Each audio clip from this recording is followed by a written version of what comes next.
ये कहानी है मालती की, जो अपनी सास सुनीता के साथ रहा करती थी। मालती की शादी को 5 साल हो चुके थे, लेकिन अभी तक कोई बच्चा नहीं हुआ था और बस इसी बात का ताना हर कोई देता। लेकिन मालती को किसी के तानों से कोई फर्क नहीं पड़ता था, क्योंकि उसकी सास और उसका पति हमेशा उसके सपोर्ट में खड़े थे। और ऐसे एक दिन सुनीता अपने हॉल में बैठी चाय पी रही थी। तभी वहाँ पर सुनीता की पड़ोसन रजनी आती है। क्या बात है बहन, बड़ी शांत नजर आ रही हो। मैं तो हमेशा शांत ही रहती हूँ। हाँ, लगता है तूने आज पहली बार ध्यान से देखा है मुझे। हाँ हाँ, हो सकत है। वैसे तुम्हारी बहू कहीं नजर ना आ रही। कहाँ ही होगी, अपने कमरे में ही होगी। रुक जा, अभी बुलाते उसको, तुझे भी चाय दे देगी। इस तरह सुनीता अपनी बहू को आवाज लगाने ही वाली थी कि मालती अपने हाथ में फोन लिए बाहर आती है और फोन में छठ पूजा का वीडियो दिखाते हुए अपनी सास से कहती है, माँ जी देखो छठ पूजा की वीडियो, इनके गाने कितने अच्छे लगते हैं ना। नमस्ते आंटी जी। हाँ बहू, हमरे गाने काफी अच्छे और शुद्ध होते हैं। और बात रही हमरे छठ पूजा के गाने के, तो उनका तो कोनो जवाब ही ना है। वैसे आंटी जी आपसे एक सवाल है। हाँ बहू, का बोलना है तो के? ये छठ पूजा क्यों मनाई जाती है? बहू, वो छठ पूजा है ना, वो सूर्य देवता की बहन छठी मैया को अर्पित किया जाता है। माना जाता है जब पांडवों का राजपाट छिन गया था ना, तब श्री कृष्ण भगवान जी कहे थे द्रौपदी को छठ पूजा का व्रत रखने को। तब जाकर उनकी सारी मनोकामनाएं पूरी हुई और उसके बाद ही उनको उनका राजपाट मिला।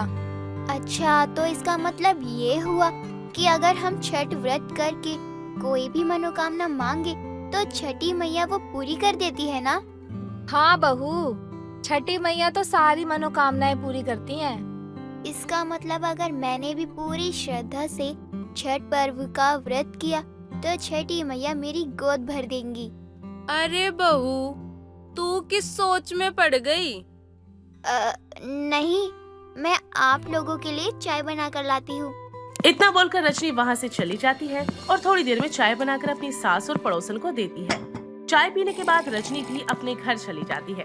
समय गुजरता है और अब मालती को अपने फोन में बस छठ पूजा की ही वीडियो वो देखा करती। और ऐसी एक दिन मालती अपनी सास सुनीता से कहती है, माँ जी, मैंने छठ पूजा के बारे में काफी जानकारी निकाली है। हाँ तो माँ जी, मैं आपको बताना चाहती हूँ कि वो जो बनता है ना लाल भूरे रंग का बिस्कुट के जैसा, मैं वो बनाना चाहती हूँ, अगर आप कहें तो। अरे बहू, तू भी ना। अरे, उसे लाल भूरे रंग का बिस्किट नहीं कहते, बल्कि उसे ठेकुआ कहते हैं। अरे तू थोड़ी ना जानती होगी ठेकुआ किसे कहते हैं। ठेकुआ तो उसके घर में बनता है जिसके घर में छठ पूजा होती है। और तू बनाने की कोशिश भी करेगी ना, तो तुझसे नहीं बनेगा। पर माँ जी, मैं उसको बना सकती हूँ। आपको पता है, मैंने सारी विधियाँ देखी है और वो भी बहुत आसान है ये। मालती को जिद करता देख सुनीता को गुस्सा आता है और वो गुस्से में कहती है, बहू, तू उसको ना नहीं बना पाएगी, क्योंकि उसको बनाने के लिए ना दिमाग चाहिए जो कि तेरे अंदर नहीं है। और ना जाने मैंने क्यों तुझे अपनी बहू बना लिया। अरे तू पता नहीं कैसे इंसान है, अगर किसी एक चीज को देख लिया ना तो उसी के पीछे जिद करके बैठ जाएगी कि नहीं, अब तो यही करना है। अरे बहू, दुनिया में ना इतनी आसान चीजें नहीं होती जितनी दिखती है, समझे तू? अपनी सास की बात सुनकर मालती कुछ नहीं बोलती और अपने कमरे में चली जाती है। समय गुजरता है। एक दिन अपनी पड़ोसन सास रजनी के साथ वो बाजार जाती है, क्योंकि छठ पूजा का दिन करीब आ जाता है, इसलिए वो रजनी के साथ सामान खरीदने जाती है। बाजारों में छठ पूजा के सामान मिलने लगे थे। छठ पूजा की वजह से पूरा बाजार जगमगा रहा था। वो दोनों छठ पूजा के लिए सामान खरीद रहे थे। तभी वहाँ पर एक औरत आती है और रजनी को मालती के साथ देखकर उससे कहती है, अरे रजनी, ये तो किसे लेकर घूम रही है? अरे बहन, तुम्हें दिखाई नहीं दे रहा है का? देखकर अनदेखा काहे कर रही हो? भाई मुझे दिखाई दे रहा है, तभी तुझे कह रही हूँ कि तू किस औरत को अपने साथ छठ पूजा का सामान लेने आई है। अरे इसकी छत्र छाया ना बिल्कुल ठीक नहीं है। तू इसको लेकर पूजा का सामान लेने आई है ना, तेरी पूरी पूजा खराब हो जाएगी। क्यों? ई का शरीर में कीड़े लगे हैं क्या? बहन, कीड़े का तो पता नहीं, लेकिन जिसे तू अपने साथ लेकर घूम रही है ना, वो बिल्कुल शुभ नहीं है, अपशगुनी कहीं की। देख बहन, हमको ना ज्यादा ज्ञान मत दे। हम छठ पूजा ना आज से नहीं, बहुत सालों से करते आ रहे हैं, और तू हमको ना इस बारे में ना ही सिखाएगी ना तो ज्यादा ही अच्छा होगा। और एक बात हम तुमको कहते हैं कि ये अपशगुनी नहीं है, अरे तुम्हारी सोच ही अपशगुनी है। और छठ पूजा इसलिए किया जाता है ना ताकि लोग अपनी मनोकामनाएं पूरी कर सकें, ये नहीं कि दूसरों को नीचा दिखाया जाए। मेरा काम था तुझे बताना, मान ना मान तेरी मर्जी है। हाँ हाँ ठीक है, बताने के लिए बहुत बहुत धन्यवाद। अब चलिए अपना रास्ता नापिए।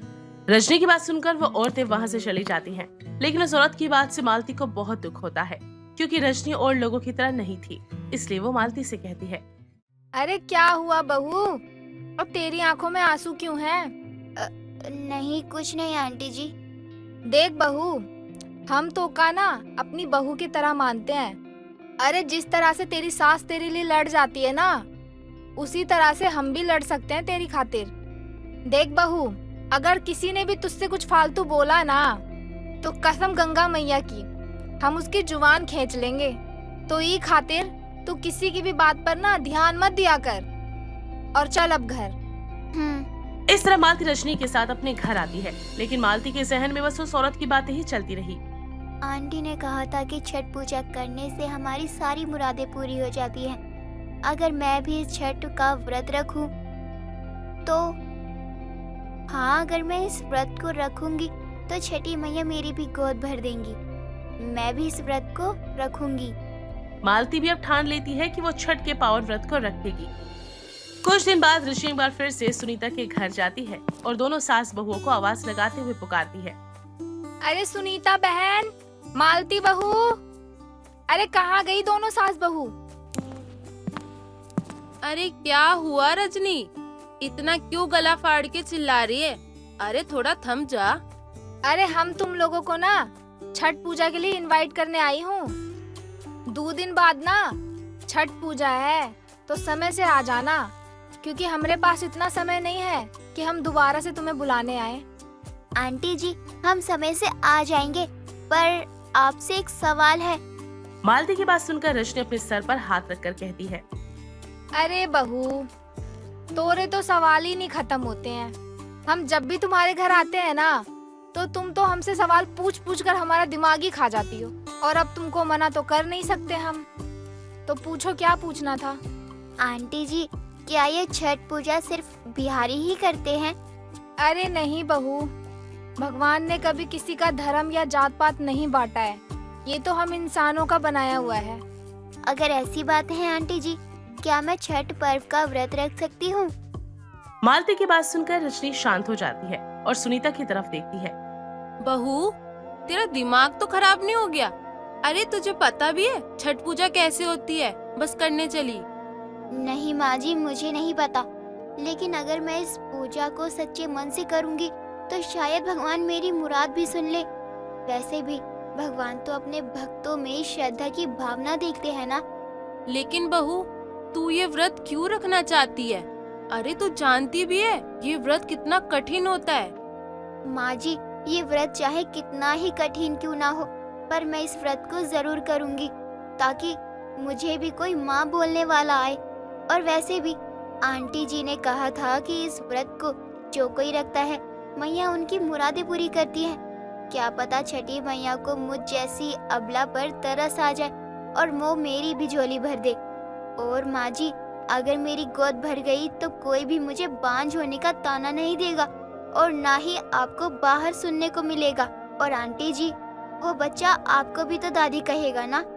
मालती की बात सुनकर रजनी और सुनीता की आंखें नम हो जाती हैं, और उनकी बातों से साफ पता चल रहा था कि मालती किस तरह एक बच्चे के लिए तड़प रही थी। अरे बहू, तू ना इस व्रत को रख ले, और बाकी की सारी चीजें ना मैं तुझे बता दूंगी। इस तरह मालती छठ पूजा करने की कसम खाती है, तो वहीं रजनी भी उसकी मदद करने के लिए मान जाती है। और इन 2 दिनों में मालती भी छठ पूजा का सामान लेकर आती है और पूजा करने के सारे सामान को तैयार करने लग जाती है। आंटी जी, अब आप मुझे बताइए कि ठेकुए कैसे बनेंगे। और मैं मीठी पूरी बनाने का आटा भी गूंथ लेती हूँ। हाँ बहू, हम तुमको एक बात बता देते हैं कि छठ पूजा का प्रसाद जो है ना, गैस चूल्हा पे तो नहीं बनेगा। फिर कैसे बनेगा ये? अरे बहू, इसके लिए ना तुझे पहले मिट्टी का चूल्हा बनाना पड़ेगा। क्या चूल्हे पे खाना बनाना होगा? लेकिन रजनी बहू को तो चूल्हे पे खाना बनाने आता ही नहीं है। माँ जी, मैं सब कर लूंगी। इस तरह मालती मिट्टी लाती है और मिट्टी का चूल्हा बनाकर तैयार करके रख देती है। देखते ही देखते अब जल्द ही मालती ठेकुए बनाने शुरू करती है। बहू जरा संभल कर कर।